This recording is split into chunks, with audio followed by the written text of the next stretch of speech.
Atëre kalojmë direkt në pyetjen e parë, dosja e bujshme SPAK kërkon burg, po edhe e konverton pastaj. Ka ndodhur një gjë interesante, se unë me që nuk kuptoj mirë dhe nga ligji, me që unë nuk kam studuar për punë letrave, letërsira gjëra, gjuhë, nuk kuptoj nga ligji. SPAK ka kërkuar shumë vite burg për Fatime Kryemadhin, Emma Çokun dhe Pira Xhixhën, por në fund kërkon zbënësimin me shërbim prove. Më kuptoni tani nderuar televizikues, burg thotë goxha vite, sa vite? 7 vite, por me gjykim shkurtuar rreth. Çfarë janë konkretisht akuzat dhe sa vite burg kërkojnë? Kush e thot i pari këtë tani? Zhabina? Fatime Kryemadhi, sipas prokurisë së posaçme, dyshohet ose më saktë tashmë ka marrë dhe formën e një procesi gjyqësor, dyshohet që ka pastruar para në blerjen e një vile rreth 800.000 euro në favor të çiftit Monika Kryemadhi dhe Ilir Meta. Dhe pikërisht kjo është akuza që qëndron për të, pastrimi parave. Për këtë arsye prokuria kërkoi dënimin me 7 vite heqëlirie, por duke qenë që ajo ka kërkuar gjykim të shkurtuar, përfiton 1/3 e uljes së dënimit dhe është dënuar përfundimisht me rreth 5 vite heqëlirie, por për shkak të moshës prokuria e posaçme ka kërkuar që ti konvertohet në shërbim prove 5 vite. Sipas prokurisë së posaçme, parat janë marrë, për që janë përdorur për vilen, janë marrë në formën e një kredie, por ka qenë Fatime Kryemadhi, i cila më pas ka dorëzuar një pjesë të parave cash. Paktën këtë pretendon prokuria e posaçme, por sigurisht që kjo akuzë është rrëzuar nga vetë Fatime Kryemadhi, por edhe nga avokatët e saj, mbetet për të parë se cili do të jetë vendimi i gjykatës.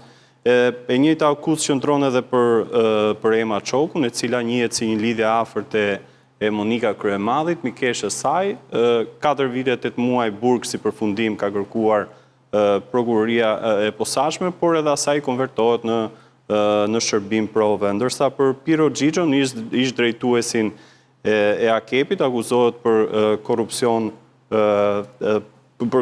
pasiv, pasi dyshohet që ka ndikuar tek një kompani celulare në Shqipëri dhe konkretisht e kompania Vodafone, që biznesmeni Adrian Shatku, një lidhje e çiftit Meta Kryemadhi, të përfitonte një kontratë mes Vodafonit dhe për një linjë interkonjuksioni.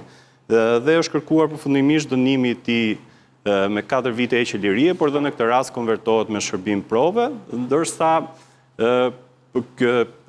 duhet themi diçka, zoti Rakipi, që nga një pjesë e madhe e dosjeve të korrupsionit duket që qëllimi përfundimtar i prokurisë së posaçme nuk është se ka qenë, po them, dënimi personave me burg që të vuajnë burgun, por po them që ka qenë dënimi i tyre me një vendim gjyqësor për të bërë të mundur më pas, po them, edhe njollosjen e tyre. Ky ka qenë rasti konkret që ne po diskutojmë, por ka pasur dhe raste të tjera të prokurisë së posaçme. Kjo është ajo që ka ndodhur sot në gjykatën e posaçme, seancën tjetër pritet që të merret vendimi për të 3 këta persona që ne jemi duke diskutuar. Cili është roli këtyre personave në dosjen Meta Kryemadhi? Çështja e parave, ndikimi, kalimi i parave. Prokuroria dyshon që zonja Kryemadhi e ka dhënë tjëmës paratë e saj. Kjo është e gjitha. Dhe nuk ju justifikon. Nuk bën dot një lidhje direkte midis zonjës Kryemadhi dhe tjëmës, por e gjen maman e saj me paratë të cilat nuk i justifikon dot. Duhet kuptojmë që kjo është gjithsesi pretencë, është një kërkesë e prokurorisë. Do shohim nëse e ka bindur SPAK gjykatën për provat dhe për arsyet që ka ngritur në këtë proces. Gjithsesi është shkalla e parë, do të jetë shkalla e dytë dhe më pas do të jetë gjykata e lartë, që duhet të theksojmë që gjykata e lartë ka filluar si gjithmonë që të jetë më prezente në vendimet e GKK-s dhe t'i prish këto vendime. Është parë shumë në kohët e fundit që të prish vendimet e GKK-s.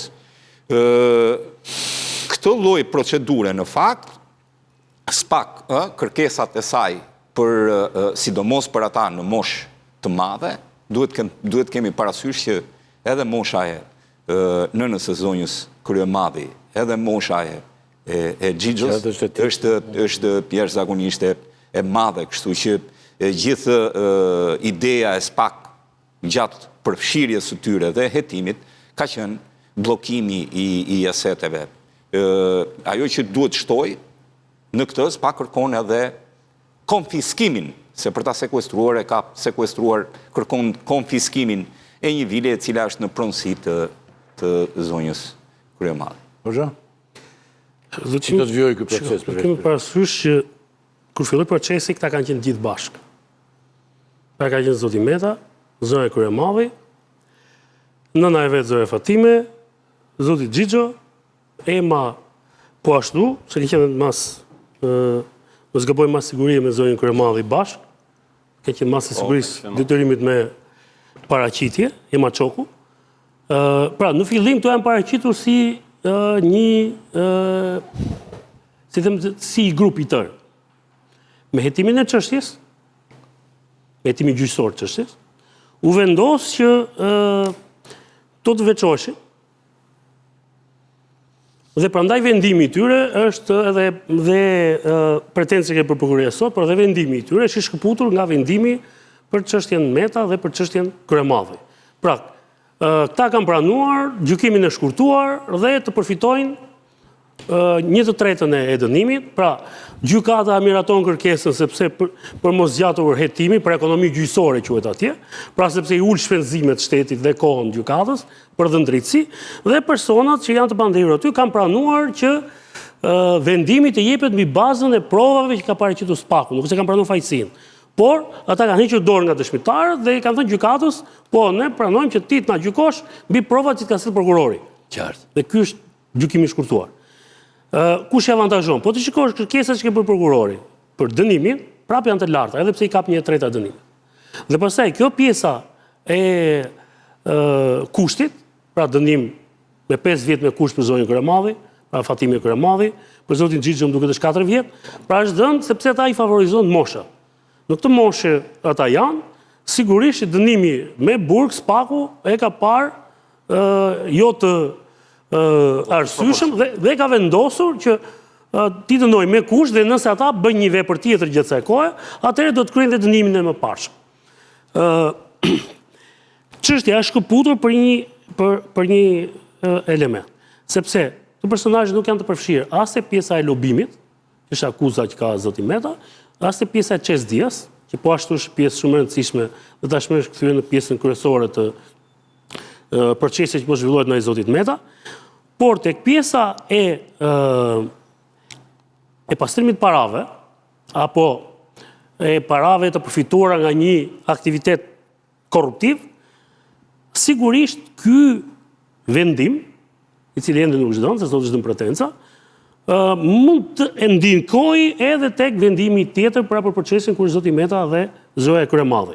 Tani është fakt që zoti Meta, për sa kohë jetonte me bashkëshorten zonjën Kryemadhe, kanë jetuar në një vilë të Kodra e Diellit, e cila ishte në pronësi të zonjës Fatime Kryemadhe. Dhe ata kanë thënë që kjo pronë, pra ajo vilë ku ata jetonin, është përfituar nga aktiviteti që ka patur nëna e tyre si trashëgimtare një trualli në të cilin është bërë një ndërtim i madh dhe nga shitjet e apartamenteve janë krijuar të ardhurat për të blerë 2 vila, sepse janë 2 vila bashkë të lidhura me njëra tjetrën.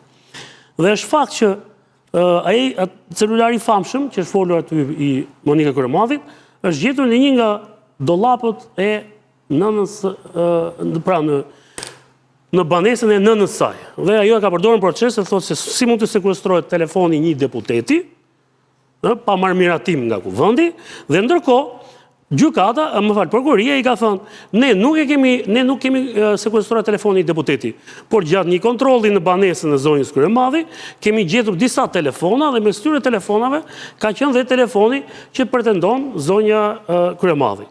Gjithsesi thash ky është një vendim. Edhe unë jam kurioz shoh se çfarë vendimi do marrë gjykata e shkallës parë dhe është betejë që do vazhdojnë në shkallët e tjera, por kryesisht kur të pandehurit kërkojnë gjykim të shkurtuar, nuk është se ato kanë probleme me procedurën në shkallët e tjera të gjykimit. Gjithsesi, ky vendim do të jetë i rëndësishëm pastaj edhe për vendimin mendojmë të zotit Meta dhe të zonjës Kryemadhi, sepse akuza kryesore për pastrimin e parave apo për mënyrën se si ata i kanë përfituar parat dhe ndërlidhja bëhet pikërisht nëpërmjet këtyre tre të panderëve që janë në këtë çështje. Anton, kjo që ndodhi tani, domethënë, plus si do të vijojë ky proces i gjykimit tuaj? Çfarë pritet se mbarim se presim vetëm që të jepet vendimi, po procesi tjetër të vazhdoj gjatë.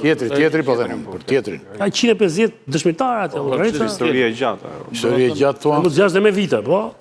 nëse dënimet e sotme ishin mesatarisht 5 vite, se aty shkon mesatarja, me një tret në dënimit të ulur, mendoj që në procesin tjetër dënimet do të jenë më të larta, sepse këta janë të akuzuarit dytësor. Të akuzuarit kryesor janë të procesit tjetër, të Meta Kryemadhi. Kështu që ky vendimi sot, për mendimin tim, paralajmëron një pretencë shumë të egër për Ilir Metën më shumë vite për Metën dhe për Monika Kryemadhi. Një qiri nuk mund të konvertohet në shërbim prove, me sa kuptohet, po që jemi më se 5 vjet. Pastaj për provat edhe për to ne do shohim si gjykata njëse shumë e rëndësishme sjellja e gjykatës në këtë proces që u zhvillua sot. Vendimi i do merret. Aty do kuptojmë se si do të sjellë gjykatës edhe ndaj pretenzës së ardhshme që do vi, që nuk e dim kur bëhet, ndoshta në fund të këtij viti. Për Metën dhe për Kryemadhin, a do jetë do lëshuar, do jetë do vendos sipas spakut, a do ketë më do marrë më shumë prova parasysh e të tjera, kështu që ky vendim është na shërben si një test, si ato testet e vogla që bëhen për vendimin e madh. Do shohim se si çfarë vendimi do të ketë të radhë për të kuptuar se çfarë do ndodh me gjyqin e madh, me Meta Kryemadhi. Qartë se mund të them një fjali interesant në seancën tjetër të këtij procesi do të jetë argumenti që do të japi gjykata mbi pretendimin që ka ngritur zonja Kryemadhi, nëse duhet të vazhdonte SPAK me hetimin e kësaj çështje në momentin që ka identifikuar që celulari që është gjetur në shtëpinë e Fatime Kryemadhit është apo jo i Monika Kryemadhit, që në atë kohë ka qenë deputete dhe SPAK-u si rregull, sipas pretendimeve të Kryemadhit, duhet shkonte në parlament për të kërkuar që kjo provë të merrte vlerën e durë ligjore.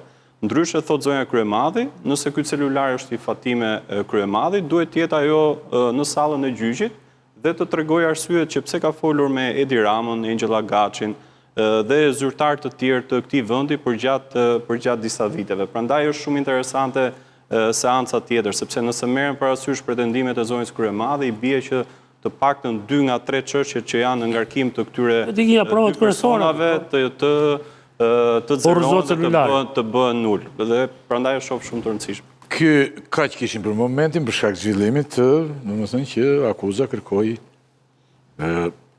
burg, por ndërkohë të konvertuar për të gjitha arsyet që ne ju përmendet këtu.